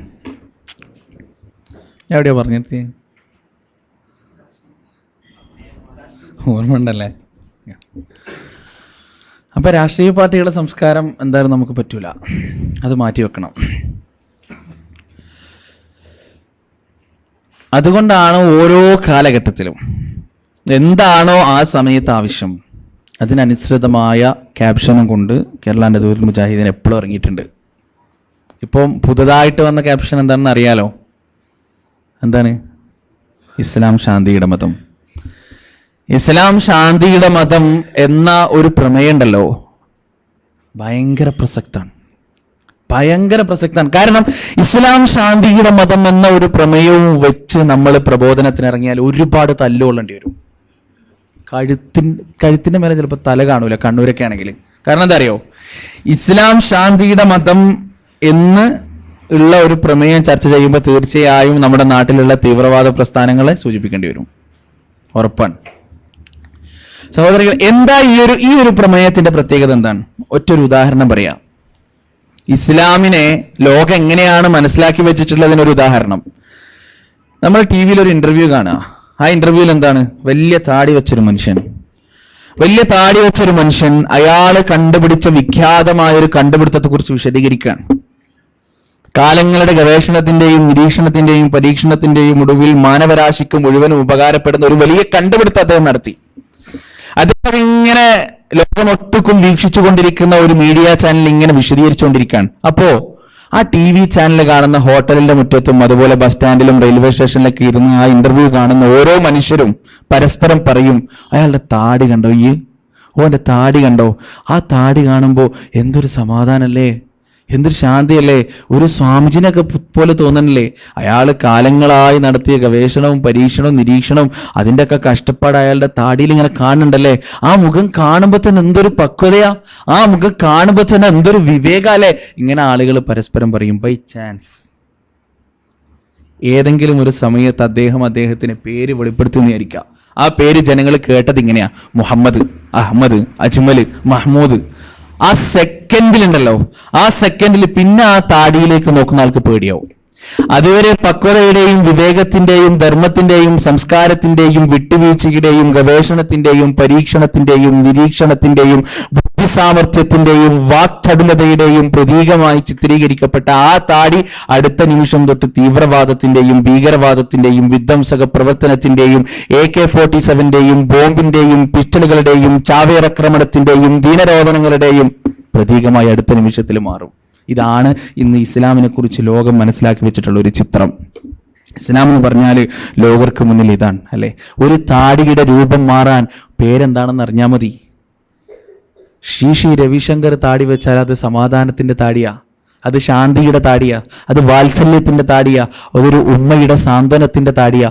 എന്നാൽ ഉനീസ് താടി വെച്ചാൽ ആ താടിയുടെ അർത്ഥം മാറും, ആ താടിയുടെ മീനിങ് മാറും, അല്ലേ? അത് ഇന്നത്തെ കാലഘട്ടത്തിൽ മുസ്ലിം സമുദായമായിട്ട് നമുക്ക് തന്ന സമ്മാന. ഒരിക്കല് മംഗലാപുരത്ത് നിന്ന് ഒരു പ്രോഗ്രാം കഴിഞ്ഞ് തിരിച്ചു വരുമ്പോൾ വെസ്റ്റ് കോസ്റ്റ് എക്സ്പ്രസ് ഉണ്ടല്ലോ, രാത്രി 12 മണിക്ക് അവിടെ നിന്ന് വിടണേ. വെസ്റ്റ് കോസ്റ്റ് എക്സ്പ്രസ്സിൽ കയറിയിരുന്നു, ആരുണ്ടായില്ല, ആളുകളൊന്നും ഇല്ല, ഒറ്റക്കാണ് അവിടെ ഇരിക്കുന്നത്. ഇരിക്കുന്ന സമയത്ത് ഒരു പട്ടിനെയും കൊണ്ട് കുറച്ച് പോലീസുകാർ കയറി വന്നു. അവരിങ്ങനെ നടക്കുക, പട്ടി ഇങ്ങനെ എന്തോ ബോംബ് ഭീഷണിയായിട്ട് ഉണ്ടായിട്ടുണ്ടെന്ന് അവിടെ. പട്ടിനെയും കൊണ്ട് അവരിങ്ങനെ ട്രെയിനിന്റെ ഉള്ളിൽ കൂടെ ഇങ്ങനെ നടക്കുക. കുറച്ച് മുന്നോട്ട്, ഞാൻ അവിടെ സീറ്റിൽ ഇരിക്കേണ്ട കുറച്ച് മുന്നോട്ടെത്തിയപ്പോൾ അവർ പിന്നെയും തിരിച്ചു വന്നു. ഒരു പോലീസുകാരൻ മറ്റു പോലീസുകാരനോട് എന്തോ പറഞ്ഞു, ഞാൻ ശ്രദ്ധിക്കുന്നുണ്ട്. അവർ തിരിച്ചു വന്നു. എൻ്റെ കയ്യിലൊരു ബാഗ് ഉണ്ടായിരുന്നു, ആ ബാഗ് എന്നെ കൊണ്ട് തുറപ്പിച്ചു. ചോദ്യം ചോദിച്ചു, എവിടുന്നാണ് വരുന്നത്, എന്തിനാണ് ഇവിടെ വന്നത്, എന്താണ് പഠിക്കണത്, എവിടെയാണ് ജോലി ചെയ്യണത്, എവിടെയാണ് പഠിക്കണത്, വീട്ടിലാരൊക്കെ ഉണ്ട്, ഇവിടെ ഏത് പരിപാടി, ഏത് സംഘടന, ചോദ്യം ചോദിച്ച് അവസാനം കരച്ചിൽ വന്നു. ഒരു തെറ്റും ചെയ്യാതെ, ഒരു കുറ്റവും ചെയ്യാതെ ഒരാളെ ഇത്തരത്തിൽ ഹരാസ് ചെയ്യാന്ന് പറഞ്ഞാൽ എത്ര ബുദ്ധിമുട്ടുണ്ടാവും. ഇതൊറ്റ അനുഭവ. ജീവിതത്തിൽ ഒരുപാട് അനുഭവങ്ങൾ താടി വെച്ച ഓരോ മനുഷ്യനും ഉണ്ടായിട്ടുണ്ട്. അതിന്റെ കാരണം എന്താണെന്നറിയോ? ഇസ്ലാമിനെ കുറിച്ച് നമ്മുടെ ഇടയിലുള്ള ചില യുവാക്കൾ നൽകിയ പ്രതിച്ഛായ. ഇസ്ലാമിനെ കുറിച്ച് ചില ആളുകൾ, എൻ്റെ നാട് പാപ്പിനിശ്ശേരിയാണ്, പാപ്പിനിശ്ശേരിനെ കുറിച്ച് നിങ്ങൾക്ക് അറിയുമെന്നറിയില്ല. പാപ്പിനിശ്ശേരിയിൽ ഇപ്പോൾ മഹല്ല് ഭരിക്കുന്നത് പോപ്പുലർ ഫ്രണ്ടാണ്. പാപ്പിനിശ്ശേരിയിൽ മഹല്ല് അത്രയ്ക്ക് ശക്തിയാണ് അവർക്കവിടെ, ഭയങ്കര ശക്തിയാണ്. കണ്ണൂരൊക്കെ ഹെൽമെറ്റ് ഇടാതെ ബൈക്ക് പിടിച്ചു കഴിഞ്ഞാൽ പോയി. നമ്മളെപ്പോലുള്ള ആളുകളൊക്കെ കണ്ണൂർ ഹെൽമെറ്റ് ഇടാതെ ബൈക്ക് പിടിച്ചു കഴിഞ്ഞാൽ ചോദിക്കും, എവിടുന്നാ വരുന്നത്? പാപ്പിനിശ്ശേരിന്ന്. വണ്ടി സൈഡാക്കി സ്റ്റേഷനിലേക്ക് വാന്ന് പറയും, വിടൂല. അത്രക്ക് ദുരന്താണ്. ഒരു നാട്ടിലെ മുസ്ലിം സമൂഹത്തെ, മുസ്ലിം യുവാക്കളെ മുഴുവനും അത്തരത്തിൽ കാണാൻ തുടങ്ങി. സഹോദരൻ, ഇതെന്തൊരു ദുരന്താണ്, നിങ്ങൾ ആലോചിച്ച് നോക്ക്. എന്തൊരു ദുരന്താണ്. ഈ താടി എന്തിനെ പ്രതിനിധീകരിക്കുന്ന താടിയാ? എന്തിന് പ്രവാചകൻ സല്ലല്ലാഹു അലൈഹി വസല്ലം, എന്തിന് ഈ കേരളത്തിലേക്ക് ഇസ്ലാമിന്റെ ആളുകൾ കടന്നു വരുമ്പോൾ 2 കൈ നീട്ടി അവരെ സ്വീകരിച്ചില്ലേ? അവർക്ക് താമസിക്കാൻ സ്ഥലം, ഇണകളെ വരെ നൽകിയില്ലേ? അല്ലെ? അത്രക്ക് മഹത്തരമായ ഒരു ആദർശം മുന്നോട്ട് വെക്കുന്ന ഈ താടി ഇന്ന് ഇത് വെച്ച് പുറത്തിറങ്ങാൻ കഴിയാത്ത അവസ്ഥ. എത്രത്തോളം എൻ്റെ ചില കൂട്ടുകാർ പേര് മാറ്റിപ്പറഞ്ഞ അവസ്ഥ വരെ ഉണ്ടായിട്ടുണ്ട്. എന്തേ? താടിയുള്ളത് കൊണ്ട്. ഒന്ന് ആലോചിച്ച് നോക്കുങ്ങളെ സഹോദരങ്ങളെ, ഭയങ്കര ദുരന്താണിത്, അല്ലെ? എന്തുകൊണ്ട്? ചില യുവാക്കൾ മാത്രം കാരണം, അല്ലെ? അവരെന്തൊക്കെയോ ദീനിനെ കുറിച്ച് മനസ്സിലാക്കി വെച്ചു, അവരെന്തൊക്കെയോ ഈ മതത്തിനെ കുറിച്ച് മനസ്സിലാക്കി വെച്ചു, അതിനനുസരിച്ച് അവർ പ്രവർത്തിച്ചു. ഒരു ദിവസം എൻ്റെ ഒരു കൂട്ടുകാരൻ ഒരു മാടത്തിന്റെ മുകളിലേക്ക് വിളിച്ചുകൊണ്ടുപോയി. എന്നിട്ട് ഒരുപാട് വീഡിയോ, ഒരുപാട് ഫോട്ടോ ഒക്കെ, ഇങ്ങനെയൊക്കെയാണ് ഒരു ഫോട്ടോ നിങ്ങൾ കണ്ടിട്ടുണ്ടോന്ന് അറിയില്ല. ഇങ്ങനെ ഒരാളിങ്ങനെ നിന്ന് യാചിക്കണ ഗുജറാത്ത് കലാപത്തിന്റെ ഒരു ഫോട്ടോ ഉണ്ട്. അതൊക്കെ കാണിച്ചെന്ന് ഓനിങ്ങനെ വാചാലമായി പ്രസംഗിക്കുക. സത്യത്തിൽ ഇത് കേട്ട ഒരു യുവാവിനുണ്ടല്ലോ, ശരിക്ക് ചോര തിളച്ചു മറിയും. എന്നാൽ ഇതുപോലെയുള്ള അടവാണ് അപ്പുറത്ത് RSSകാർ ഉപയോഗിക്കുന്നത്. മനസ്സിലായില്ലേ? ഇതൊന്നും ചിന്തിക്കാനും മനസ്സിലാക്കാനും നമ്മുടെ യുവാക്കൾ തയ്യാറാവില്ല.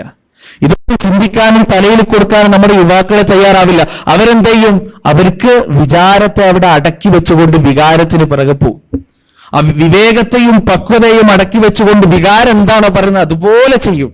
അതുപോലെ ഒന്നിനൊരു മടി ഉണ്ടാവില്ല. ഇന്നും കൈവെട്ട് കേസുണ്ടല്ലോ, ആ കൈവെട്ട് കേസിനെ അനുകൂലിച്ച് സംസാരിക്കുന്ന എത്ര ആളുകളുണ്ട് ഈ നാട്ടിലൊക്കെ. അങ്ങനെയുള്ള യുവാക്കളുടെ നിങ്ങളൊന്ന് വിളിച്ചു നോക്കുക. പ്രവാചകനെ ഒരാൾ ചീത്ത വിളിച്ചു അല്ലേ?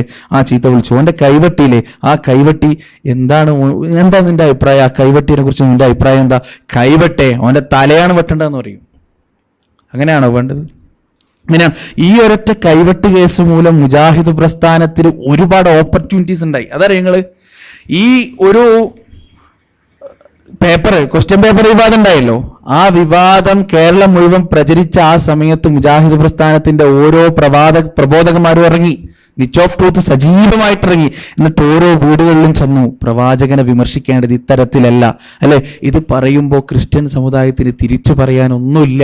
എന്ത് പറയും? നമ്മുടെ കൂട്ടത്തിൽപ്പെട്ട ഒരു വിഡ്ഢിയാണല്ലോ ഇത് ചെയ്തു കൂട്ടിയത്. പറയുന്നത് എന്തും കേൾക്കാൻ ഞങ്ങൾ ബാധ്യസ്ഥരാണെന്ന് വിചാരിച്ച് കണ്ണു വീഴ്ച ഞങ്ങളുടെ മുന്നിൽ നിന്നു. പക്ഷേ ഈ കൈവെട്ട് കേസ് കഴിഞ്ഞതിന്റെ പിറ്റേന്നെങ്ങാനും അങ്ങനെ ഇറങ്ങിയിട്ടുണ്ടെങ്കിൽ നാണം മാനം ഇല്ലടാ ചെങ്ങായി. കൈവെട്ടിയില്ലേ, ചെയ്തതിന് പകരം ചെയ്തില്ലേ, ഇനി പോയി പണി നോക്കിക്കോന്ന് പറയും. പ്രബോധനത്തിലുള്ള വാതിൽ ആക്സസ് അവിടെ അടഞ്ഞു. ഇനി ഒന്നും പറയാനില്ല. ഇനി ഒന്നും പറയാനില്ല. ഇത്തരത്തിലുള്ള എത്ര സംഭവങ്ങൾ താടി വെച്ചൊരു വീട്ടിലേക്ക് കയറിപ്പോയാൽ പേടിയോടുകൂടി മാത്രം ആളുകൾ നോക്കിക്കാണുന്ന അവസ്ഥ.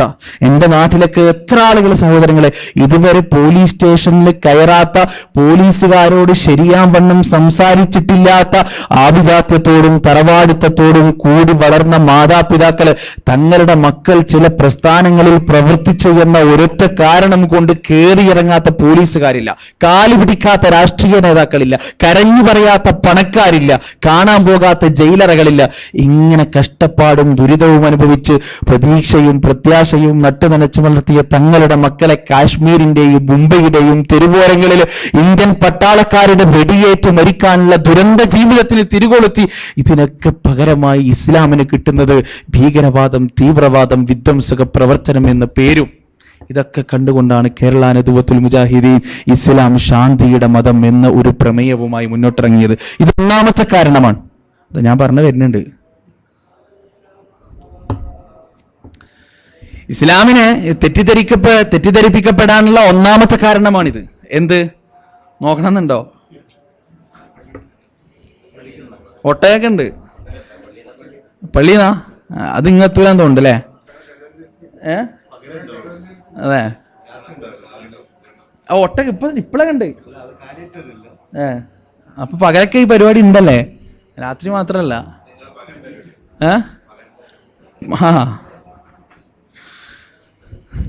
എന്തോ ആയിക്കോട്ടെ, പഠിച്ചോ നന്നാക്കട്ടെ. ഇതിനൊക്കെ നിങ്ങൾക്ക് ബാധ്യത കേട്ടോ. ഈ കേൾക്കുന്നുണ്ടല്ലോ, ഇത് നിങ്ങളുടെ ഉത്തരവാദിത്തപ്പെട്ടത്, എൻ്റെ ഉത്തരവാദിത്തത്തിലല്ല. എൻ്റെ നാട്ടിൽ ഞാൻ കുറേ ഏറും തുപ്പും ആട്ടൊക്കെ കൊണ്ടിട്ടാണ് വരുന്നത്. പാപ്പിൻശ്ശേരിയിൽ അടുത്ത മാസം ഒരു ഉറൂസ് വരാനുണ്ട്. 3 പെറ്റുമ്മ മക്കാം ഉറൂസ്. കേട്ടിട്ടുണ്ടോ? 3 പെറ്റുമ്മ മക്കാം ഉറൂസ്. 3 പെറ്റുമ്മ 36 കറാമത്ത് എന്ന് പറയുന്ന 3 ഒരുമിച്ച് പ്രസവിച്ചു എന്നാ. എൻ്റെ വീടിൻ്റെ തൊട്ട് മുമ്പ് ഒരു ക്രിസ്ത്യാനിയാണ്. ആ ക്രിസ്ത്യാനി ലീലെ പേര് ഞാൻ മറന്നു, ഇപ്പൊ വീട് മാറിപ്പോയി. 36 ഒരുമിച്ച് പ്രസവിച്ചു. ഞാൻ ചോദിച്ചു, 6 പെറ്റുമ്പോ മക്കാമുറൂസ് ഉണ്ടാക്കണ്ടേ? കണക്കിന് പോയ അല്ലെ? 6 ഒരുമിച്ച് പ്രസവിച്ചു, 3 ഒരുമിച്ച് പ്രസവിച്ചതിന് വേണ്ടിയാ ചാരം. നിങ്ങൾ പാപ്പൻശ്ശേരിയിൽ വന്നിട്ട് എന്താ ഈ 3 പെറ്റുമ്പോ മക്കാമുറൂസിന്റെ കഥ എന്ന് ചോദിച്ചാൽ 10 ആള് കഥ പറഞ്ഞാൽ 10 കഥയായിരിക്കും. 10 ആൾക്കാർ നിങ്ങളോട് അതിന്റെ ചരിത്രം വിശദീകരിച്ച് പറഞ്ഞാൽ 10 ചരിത്രമായിരിക്കും അതിന്. ഇതാണ് കഥ. അതിന് വേണ്ടിയിട്ട് ഇങ്ങനെ നടക്കുക. അതിനു വേണ്ടി നമ്മളൊരു പരിപാടി, നസീറുദ്ദീൻ റഹ്മാൻ വന്ന് നമ്മളൊരു പരിപാടി വെച്ചു. ഞാൻ പറഞ്ഞു, നിങ്ങളൊരു പക്ഷെ ഇന്നെ അടിക്കും, ഇന്നെ കല്ലെറിയും, പരിഹസിച്ചോളൂ, പ്രശ്നമില്ല. എന്റെ രക്തം ചിന്തിയിട്ടാണെങ്കിലും എൻ്റെ നാട് നന്നാവുമെന്നുണ്ടെങ്കിൽ ഞാൻ അതിനും തയ്യാറാണെന്ന് പറഞ്ഞ് പുറത്തിറങ്ങുമ്പോൾ കളിയാക്കുക, പരിഹസിക്കുക, സ്വന്തം കുടുംബക്കാർ വരെ. നിനക്കൊന്ന് പിരാന്തില്ല ചങ്ങായി. കൊല്ലങ്ങളായി നടക്കുന്ന ഉറൂസാണ്. നീ അവിടുന്ന് ചലച്ചെന്ന് വിചാരിച്ചു ഇവിടെ ഒന്നും സംഭവിക്കാൻ പോകുന്നില്ല. ഇതിന്റെ കഴിഞ്ഞ വർഷം, ഈ വർഷം കുറച്ച് സ്ട്രോങ് കുറവാ. കഴിഞ്ഞ വർഷം 3 പെറ്റുമ റെഡി ആയിട്ട് ഇങ്ങനെ നിൽക്കുകയാണ്. 3 പെറ്റുമാന്ന് പറയലും മുട്ടേറിന്റെ പൂരായിരുന്നു അവിടെ. മുട്ടനെ കൊണ്ട് കുടിച്ചിട്ടാണ് അന്ന് സ്റ്റേജിൽ നിന്ന് ഇറങ്ങിയത്. അപ്പം ഇത് നിങ്ങളുടെ ബാധ്യത നിറവേറ്റുക. അല്ലാഹു സുബ്ഹാനഹു വ തആല നമുക്ക് തൗഫീഖ് നൽകുമാറാകട്ടെ. അതോടൊപ്പം കേരളം പുതുതായി മുന്നോട്ട് വെച്ച ഇസ്ലാം ശാന്തിയുടെ മതം എന്ന ആദർശത്തിനും കൂടി പ്രബോധനം ചെയ്യുക. നമ്മുടെ മക്കളെ കഴുകന്മാരെപ്പോഴാ റാഞ്ചി കൊണ്ടുപോകാൻ അറിയില്ല. കാരണം യുവ മനസ്സും വെള്ള പേപ്പറും ഒരുപോലെയാണ്. അതിലെന്തും എഴുതി ചേർക്കാൻ സാധിക്കും. യുവാക്കളുടെ മനസ്സും വെള്ള പേപ്പറും ഒരുപോലെയാണ്. എന്തും അതിൽ എഴുതി ചേർക്കാം. മനസ്സിലായില്ലേ? അതുകൊണ്ട് മക്കളെ പ്രത്യേകം കെയർ ചെയ്യുക. അതോടൊപ്പം ഇസ്ലാമിനെ തെറ്റിദ്ധരിക്കാൻ നമ്മുടെ യുവാക്കൾ മാത്രമല്ല കാരണം, പിന്നെ ഇസ്ലാമിനെ തെറ്റിദ്ധരിപ്പിക്കുക എന്നുള്ളത് സാമ്രാജ്യത്വ ശക്തികളുടെ ഒരു ആവശ്യമാണ്. അതുകൂടി പറഞ്ഞ് ഞാൻ അവസാനിപ്പിക്കും. സാമ്രാജ്യത്വ ശക്തികളുടെ ഒരു ആവശ്യമാണ് ഇസ്ലാമിനെ തെറ്റിദ്ധരിപ്പിക്കുക എന്നുള്ളത്. അതെങ്ങനെയാണെന്നറിയോ? ജാഹിലിയ കാലഘട്ടത്തിലെ അറേബ്യൻ സമുദായം നിലനിന്നത് ഏതിലാണ്? 3W WWW, വൈൻ, വാർ, വുമൻ. യുദ്ധം, മദ്യം, മദിരാക്ഷി. ഈ 3 എണ്ണത്തിലാണ് ജാഹിലിയ കാലഘട്ടത്തിലുള്ള സമുദായം നിലനിന്നിരുന്നത്, അല്ലെ? ആ സമുദായം അതിന്റെ അതേപോലെയുള്ളൊരു യൂട്ടേൺ ആണ് 21-ാം നൂറ്റാണ്ടിൽ കാണാൻ സാധിക്കുക.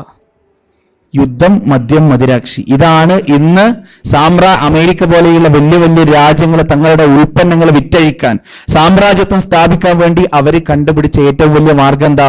പെണ്ണ്, മദ്യം, യുദ്ധം, അല്ലെ? ഇന്ന് നിങ്ങൾ നോക്ക്, ഒന്ന് കടയിലേക്ക് ഇറങ്ങിക്കഴിഞ്ഞാൽ 5% സാധനങ്ങൾ ഒഴികെ ബാക്കി 95% സാധനങ്ങളുടെയും പരസ്യം എന്തുപയോഗിച്ചിട്ടാ? പെണ്ണിന്റെ സൗന്ദര്യം, അല്ലെ? പെണ്ണിന്റെ സൗന്ദര്യം ഉപയോഗിച്ചിട്ടാണ്. പേസ്റ്റ് ആയാലും സോപ്പ് ആയാലും സൗന്ദര്യവർദ്ധക ഉൽപ്പന്നങ്ങളായാലും, എന്താ ബിസ്ക്കറ്റ് വരെ. ബിസ്ക്കറ്റ് വരെ വിറ്റയക്കുന്നത് പെണ്ണിന്റെ സൗന്ദര്യം കാണിച്ചിട്ട് അല്ലേ? അല്ലാന്ന് പറയാൻ സാധിക്കോ? ഇതാണ് മോഡേൺ മദിരാശി. അതേപോലെ കള്ള് മനുഷ്യനെ ഭ്രമം പിടിപ്പിക്കുന്ന ലോകത്ത് ഏറ്റവും വലിയ കല്ലുൽപാദന രാഷ്ട്രങ്ങൾ എടുത്തു നോക്കിയാൽ അതിൻ്റെ ഒക്കെ മുഴുവനും മാർജിനും ചെല്ലുന്നത് പാശ്ചാത്യ രാജ്യങ്ങളിലേക്കാണ്. അവരാണ് അതിന്റെ കൊട പിടിക്കുന്നത്. മൂന്നാമത് യുദ്ധം. ലോകരാഷ്ട്രങ്ങൾ പരസ്പരം യുദ്ധം ചെയ്താൽ മാത്രമേ ചെന്നായ കണ്ണുകളോടെ നോക്കി നിൽക്കുന്ന അമേരിക്ക പോലെയുള്ള രാഷ്ട്രങ്ങൾക്ക് വരുമാനം ഉണ്ടാവുള്ളൂ. ഈ മൂന്ന് കാര്യങ്ങൾ എന്താണോ ജാഹിലിയ്യ കാലഘട്ടത്തിൽ ഉണ്ടായത്, ഏത് സമുദായത്തിലേക്കാണോ പ്രവാചകൻ കടന്നു വന്നത്, അതേപോലെയുള്ള അവസ്ഥ അതിന്റെ മോഡേൺ രീതിയിൽ ഇന്ന് നിലനിൽക്കുന്നു. അതിനെതിരെ പ്രബോധനം ചെയ്യാൻ നാം ബാധ്യസ്ഥരാണ്. അപ്പം ഈ മൂന്ന് WWWക്കെതിരെ ഇസ്ലാം ശക്തമായി എതിർക്കുന്നു. അപ്പം ആ ഇസ്ലാം ജനങ്ങൾ സ്വീകരിക്കുന്നതിന്റെ മുമ്പേ ഇസ്ലാമിന് തീവ്രവാദത്തിന്റെ ഒരു പരിവേഷം ഉണ്ടാക്കി കൊടുക്കണം. ഇസ്ലാം ഭീകരവാദമാണെന്ന് ലോകത്തിന്റെ മുന്നിൽ പറഞ്ഞു പഠിപ്പിക്കണം. എന്നാലും മാത്രമേ ഇസ്ലാമിന് ആളുകൾ സ്വീകരിക്കാൻ നിൽക്കുള്ളൂ. നിങ്ങളൊന്ന് ആലോചിച്ച് നോക്ക്. അപ്പൊ നിങ്ങൾ ചോദിക്കും, എന്തിനാ വേറെ എന്തെല്ലാം എത്ര മതങ്ങൾ അങ്ങനെ പറയുന്നുണ്ട്, അതിനൊന്നും അവർ അങ്ങനെ ചെയ്യുന്നില്ലല്ലോ. ഇസ്ലാമിനെ മാത്രമാണല്ലോ മീഡിയകൾ മുഴുവൻ തീവ്രവാദമായിട്ടും ഭീകരവാദമായിട്ടും പരിചയപ്പെടുത്തുന്നത്. ഇസ്ലാമിനെ മാത്രമേ പരിചയപ്പെടുത്തുള്ളൂ. അതിന്റെ കാരണം എന്താ അറിയോ? ലോകത്ത് ഏറ്റവും വലിയ വിപ്ലവം സൃഷ്ടിച്ചത് ഇസ്ലാമാണ്. ശരീരത്തിൽ നൂൽബന്ധമില്ലാതെ പരിശുദ്ധമായ കാബ ഷരീഫ് പ്രദക്ഷിണം ചെയ്തിരുന്ന ഒരു ജനത പ്രവാചകൻ സല്ലല്ലാഹു അലൈഹി വസല്ലം മരിക്കുമ്പോൾ എങ്ങനെയായിരുന്നു? ഔറത്ത് മുഴുവനും മറച്ച് ലോകത്തൊരു സ്ത്രീകളും കാണിക്കാത്തത്ര മര്യാദ കാണിച്ചു അല്ലെ? ഒരു ഒട്ടകം തന്റെ അതിർത്തി ഭേദിച്ചുകൊണ്ട് കടന്നു വന്നതിന് മാത്രം കാലങ്ങളോളം യുഗങ്ങളോളം യുദ്ധം ചെയ്തിരുന്ന ഗോത്രങ്ങൾ പ്രവാചകൻ സല്ലല്ലാഹു അലൈഹി വസല്ലം മരിക്കുമ്പോൾ തോളോട് തോൾ ചേർത്ത് വെച്ച് പാദങ്ങളോട് പാദം ചേർത്ത് വെച്ചുകൊണ്ട് ഇയ്യാക നഅ്ബുദു വ ഇയ്യാക നസ്തഈൻ എന്ന് ചൊല്ലുന്ന വല്ലാത്ത കാഴ്ച. താൻ മരിച്ചു കഴിഞ്ഞാൽ തന്റെ ഹൃദയത്തിലൂടെയും തന്റെ കരളിലൂടെയും മുന്തിരിവള്ളികൾ ഇറങ്ങിച്ചെല്ലണമെന്നും ആ മുന്തിരിവള്ളിയുമായി ലയിച്ച് കള്ളുമായി എനിക്ക് ലയിച്ചു ചേരണമെന്നും ലോകത്തിന്റെ മുന്നിൽ വസിയത്ത് ചെയ്ത അറേബ്യൻ സമുദായം പിന്നീട് മാറിയത് ഖുർആനിന്റെ മൂന്ന് വാക്കുകൾ കൊണ്ടാണ്. ഫഹൽ അൻതും മുൻതഹൂൻ, നിങ്ങൾ പിന്തിരിയാൻ തയ്യാറുണ്ടോ? മദീനയുടെ തെരുവീതികളിലൂടെ കള്ളിന്റെ പുഴകൾ ഒഴുകി അല്ലെ? ഈ മൂന്ന് സംഭവം പാശ്ചാത്യ രാജ്യത്തുള്ള ബുദ്ധിജീവികൾക്ക് വളരെ കൃത്യമായി അറിയാം. അതുകൊണ്ട് അവർ മനസ്സിലാക്കി, ഈ മൂന്ന് സംഭവങ്ങൾ ഒരിക്കൽ കൂടി ആവർത്തിച്ചാൽ തകരും ഞങ്ങളുടെ കുത്തക. എല്ലാം അവസാനിക്കും, ഞങ്ങളുടെ കുത്തക മുഴുവനും തകരും, ഞങ്ങൾക്കിനി കച്ചവടം ചെയ്യാൻ സാധിക്കില്ല. അതിനു മുമ്പ് ഇസ്ലാമിനെ ലോകം മനസ്സിലാക്കുന്നതിന്റെ മുമ്പ് എന്ത് ചെയ്യണം? ഈ ഇസ്ലാമിന് തീവ്രവാദമാണ്, ഭീകരവാദമാണ്, വിധ്വംസക പ്രവർത്തനമാണ് എന്ന് ലോകത്തിനെ പറഞ്ഞു പഠിപ്പിക്കണം, സമുദായത്തെ പറഞ്ഞു പഠിപ്പിക്കണം. അപ്പം ഈ ഒരു ആദർശം കൂടി നമ്മുടെ സമുദായത്തിൽ പ്രചരിപ്പിക്കാൻ, ഈ ഒരു ആദർശം കൂടി നമ്മുടെ സമൂഹത്തിന് പ്രബോധനം ചെയ്യാൻ നാം തയ്യാറാകുക. അതുപോലെ ഇക്കാണുന്ന ആദർശങ്ങൾക്കെതിരെ, ഇക്കാണുന്ന വൃത്തികേടുകൾക്കെതിരെയും പ്രതികരിക്കാനുള്ള ഒരു സന്മനസ് നാം വീണ്ടെടുക്കുക. അല്ലാഹു സുബ്ഹാനഹു വ തആല യഥാർത്ഥമായ രീതിയിൽ പ്രബോധനം ചെയ്യാനും ആ പ്രബോധനത്തിന്റെ പാന്താവിൽ പതറാതെ പിടിച്ചു നിൽക്കുവാനുള്ള ഉൾക്കരുത്ത് എനിക്കും നിങ്ങൾക്കും നൽകുമാറാകട്ടെ. വ ആഖിറു ദഅവാനാ അനിൽ ഹംദുലില്ലാഹി റബ്ബിൽ ആലമീൻ. അസ്സലാമു അലൈക്കും വറഹ്മത്തുള്ളാഹി.